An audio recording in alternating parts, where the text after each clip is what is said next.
আমি এই প্রবলেমটা সলভ করেছি, আর অ্যাজ ইউজুয়াল সবচেয়ে বড় প্রবলেম সেটা ছিল যেটা তুমি চিলড্রেন স্পেলিংটা ভুল করেছি। এখন হচ্ছে আমি আপনাকে এই কোডটা বুঝাই দিব। কিছু না, জাস্ট চিলড্রেনটা চেঞ্জ করছি, আর এখানে হচ্ছে আমি হচ্ছে এই শপটা করছি, আর এখানে আমি জাস্ট নামটা চেঞ্জ করছি, মেইনলি এটা ম্যাটার করবে না। সো এইটাই হচ্ছে মূলত আমি চেঞ্জ করছি, যে এখানে আমি চিলড্রেনটা করছি। সো এটা মানে এটা কি, ঠান্ডা মাথায় বুঝাই। পাথ এইটা মানে রুট, রুটে কি দেখাবে, আপনার মেইনে যেটা ছিল বা লেয়ারটা যেটা ছিল সেটা দেখাবে। সো মেইনে আমার কি ছিল, ন্যাবমার্ক ছিল। আর আউটলেট বলতে আপনাকে ভেরিয়েবল টাইপ বা যেভাবে আপনি চিন্তা করেন, কারণ এই জায়গায় আপনি যেটা দিবেন সেটা বসে যাবে। সো আমার ক্ষেত্রে যেটা বসবে সেটা হচ্ছে যে এই যে রুটের ক্ষেত্রে সব বসবে। সো আমি যদি এখন আমার কোডে চলে যাই, তাহলে হচ্ছে যে রুটের ক্ষেত্রে সব বসছে, তাই না? এখন আমি যেটা চাই যে বই মেলায় যখন দিব তখন বই মেলাটা দেখাবে। এই কাজটা আমি কিভাবে করবো, এই চিলড্রেনে আমি আরেকটা চিলড্রেন এখান থেকে আমি জাস্ট এটা কাট করে আমি এখানে বসিয়ে দিব। তার মানে কি আমার সবসময় মেইন দেখাবে, মেইনে কি ওই হেডার ন্যাপবার সেটা দেখাবে, ন্যাপবার সাথে কোনটা দেখাবে, যখন রুটই থাকবে তখন সব দেখাবে। কিন্তু যখন ওটা বইমেলা হয়ে যাবে তখন ন্যাপবারের সাথে আউটলেটে কে বসে যাবে, এই বইমেলাটা বসে যাবে। এখন আমি যদি বইমেলায় চলে যাই, তাহলে আমি দেখতে পারবো যে এখানে বইমেলাটা আমি দেখতে পাচ্ছি খুব সুন্দর মতো কাজ করতেছে, তাই না? হ্যাঁ, এটা খুব সুন্দর মতো কাজ করতেছে। আমি চাইলে পাবলিকেশনটাও দিতে পারি, তাহলে আপনারা আরেকটু বুঝে যাবেন। আমি হচ্ছে কম্পোনেন্টসে যাব, তারপরে হচ্ছে হুম কম্পোনেন্টসে যাব, তারপরে হচ্ছে একটা নতুন ফোল্ডার নিব, সেটা হচ্ছে পাবলিকেশনস। তারপরে হচ্ছে এখানে আমি ফাইলটা নিয়ে নিই, পাবলিকেশনস ডট জেএসএক্স।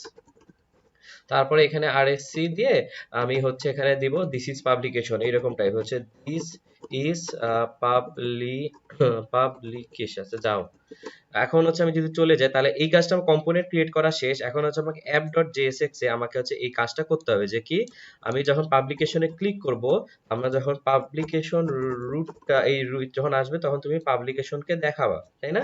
পাবলিকেশনকে দেখাবা, পাবলিকেশনকে দেখাবা, খুবই সহজ কাজ। আমি কি পাবলিকেশনকে ইম্পোর্ট করছি?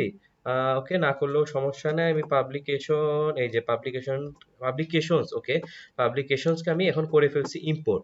সো আমার পাবলিকেশনে গেলে এটা আসবে, কিন্তু পাবলিকেশনে কখন যাবে, যখন আমি অ্যাকচুয়ালি ন্যাপ বারে এই আমার হচ্ছে এই যে দেখতে পারেন যে এখানে এই জায়গায় পাবলিকেশন যদি আমি ক্লিক করি, পাবলিকেশনস, তাহলেই হচ্ছে আমার কিন্তু পাবলিকেশনে যাবে, যে পাবলিকেশন আর এখানে অ্যাপ ডট জেএসএক্স মানে কি, এখানে হচ্ছে পাবলিকেশনের জন্য এই রুটে চলে যেতে বলতেছে। আর এই রুটে যাওয়ার আমার কোডটা কি, এই রুটে যাওয়ার কোডটা হচ্ছে আমার খুব সহজভাবে, সেটা হচ্ছে এই যে আমি আবার হারিয়ে ফেললাম, এই হারানোর মধ্যেই আমি আসি আজকে, সমস্যা নাই। অ্যাপ ডট জেএসএক্স টা গেল কই বাবা, এই যে অ্যাপ ডট জেএক্সএস, হাই হাই, পুরো হারাই গেল আমার কাছ থেকে। আপনারা অবশ্যই দেখতে পাচ্ছেন, সমস্যা নেই, আমার এইরকম সুন্দর সুন্দর টুলস থাকতে আমার এত টেনশন করতে হবে না। আমি অ্যাপ ডট জেএসএক্স এ ক্লিক করে দিলাম, তাহলে সে হচ্ছে আমাকে এখানে নিয়ে আসবে যে অ্যাপ ডট জেএসএক্স, তুমি ফাইলটা ওপেন হয়ে যাও, ফাংশন অ্যাপ, এখানে যে আমরা দেখতে পাচ্ছি যে কি পাবলিকেশনে আমার হচ্ছে পাবলিকেশনে চলে যাবে। আমি এখন গেলাম পাবলিকেশনসে যদি যাই, তাহলে দেখি দিস ইজ পাবলিকেশন, বইমেলা দিলে দিস ইজ বইমেলা। So আমার কিন্তু সুন্দর মতো কাজ করতেছে। আর যদি একদম রুটে চলে যাই,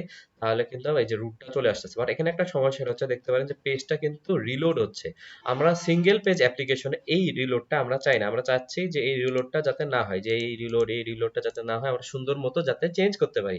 এই কাজটা আমরা কিভাবে করব সেটা হচ্ছে এখন আমরা দেখবো। সেজন্য আমাদের ছোট্ট একটা কাজ করতে হবে, সেটা হচ্ছে ন্যাপ বারে আমরা যখন যাব, তখন আমরা কিন্তু ন্যাপ বারে গেলে আমরা এখন বুঝতে পাবো।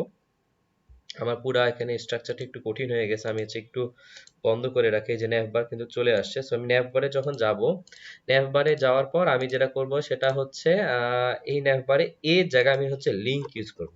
আমি হচ্ছে লিংক ইউজ করব, তখন এটাকে ইম্পোর্ট করে নেব রিয়েক্ট আউটার ডম থেকে। তারপর এখানেও লিংক দিব, আর হচ্ছে এই জায়গা তো লিংক দিব। সো আমি হচ্ছে লিংক দিব, আর হচ্ছে এখানে দিব হচ্ছে আমি 2, এই এইচ আর ইএফ এর জায়গায় আমি দিব হচ্ছে 2। সো এখানেও 2 দিব, এখানেও 2 দিব, সব জায়গায় আমি হচ্ছে 2 দিয়ে দিব। সো এই জায়গায় আমি 2 দিব, তাহলে কিন্তু আমার 2 হয়ে গেল। আর এখানে হচ্ছে ফাইনালি আমি লিংকটা এখানে দিয়ে দিব, লিংক, এই জায়গাও লিংক, পরেরটাও লিংক, লিংক, এন্ড ফাইনালি এখানেও কিন্তু লিংক। এখন যদি আমি আমার সাইটে চলে যাই সুন্দর মতো, তাহলে আমি পাবলিকেশন দিলে দেখেন যে এগুলা কিন্তু অটো চেঞ্জ হচ্ছে, মানে কি কোনো কিছু হচ্ছে না, তাই না? আর এখানে কিছু কাজ করা নাই, যে আমার হোম যদি থাকতো এরকম কিছু করা যাইতো। আমার যদি এখানে একটা লিংক দিয়ে দিই, জানি না এখানে না দিলে পরে এটা করা যাবে আসলে। লো টু, এটা হচ্ছে আমি দিয়ে দিব হচ্ছে রুট, রুট দিয়ে দিলাম, তারপরে এটাকে অফ করে দেই। এখন দেখি কি অবস্থা হয়। আমি যদি এখানে যাই, তাহলে আচ্ছা এটা পুরাটাকে আসলে র‍্যাপ করতে হবে। আচ্ছা আমি এই কমপ্লেক্সিটিতে আপাতত যাচ্ছি না যে পুরাটা র‍্যাপ করে দিতে হবে, বাট এখন যেটা আমাদের কাজ ছিল যে আমি সুন্দর মতো এগুলা চেঞ্জ করতে পারতেছি উইদাউট আমার রিলোড। তো এই ভিডিওতে এতটুকুই, আশা করি আপনার যে প্রবলেমটা আমরা সলভ করছি, যে আমরা চিলড্রেন স্পেলিং ভুল করেছি, তারপর হচ্ছে আমরা কিভাবে এই রাউটারে কাজটা করবো সেটাও আমরা দেখেছি।